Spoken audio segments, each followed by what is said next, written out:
For over 200 years, the United States has prided itself on being a republic governed by democratic principles, where the reasoned will of the people overcomes the passions of the moment. But lately, we've seen a rise in mob rule. Stay tuned.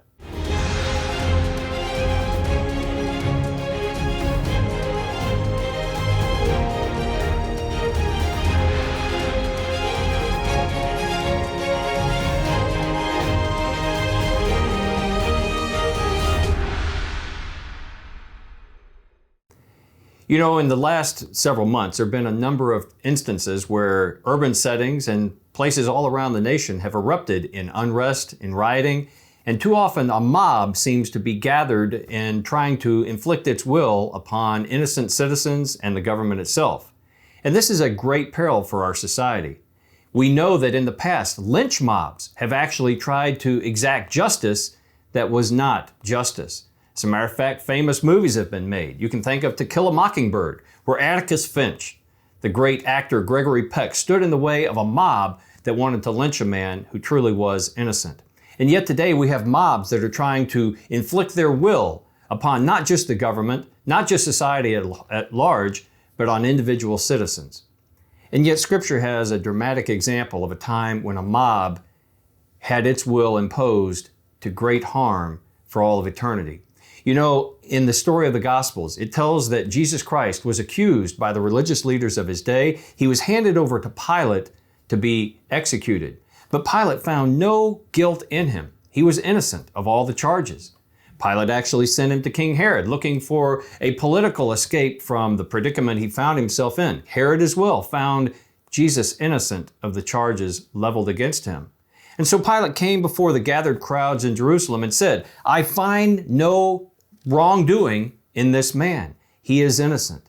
And yet, incited by the religious leaders, the mobs cried, "Crucify him, crucify him."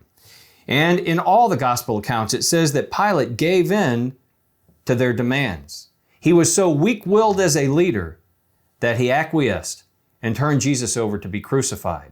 You can look in Luke chapter 23, verses 13 through 25, Mark chapter 15, verses 8 through 15, and again, the other Gospels as well. And folks, what I'm saying today is we are seeing the rise of mob rule. And too many government officials are acquiescing. They are tolerating the demands of the mob, and sometimes, tragically, they are even inciting those mobs.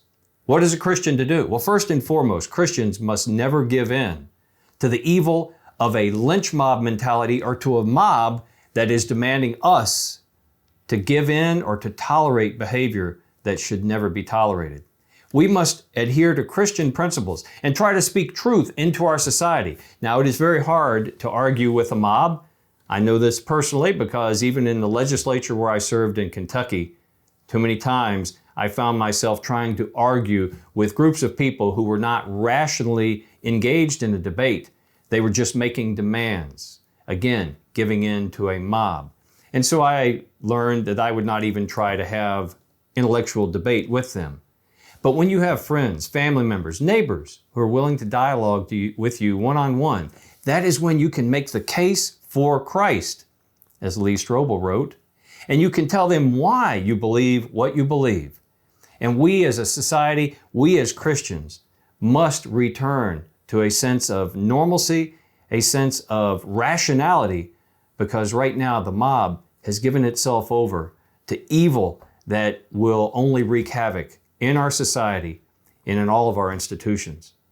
Pray with me that the Lord will quell this unrest that has descended upon our land. Pray that He will allow some of these people who have given themselves over to the mob to have second thoughts about what they are doing as individuals or as crowds, and determine for yourself that whenever confronted by a mob, you will stand for Christ.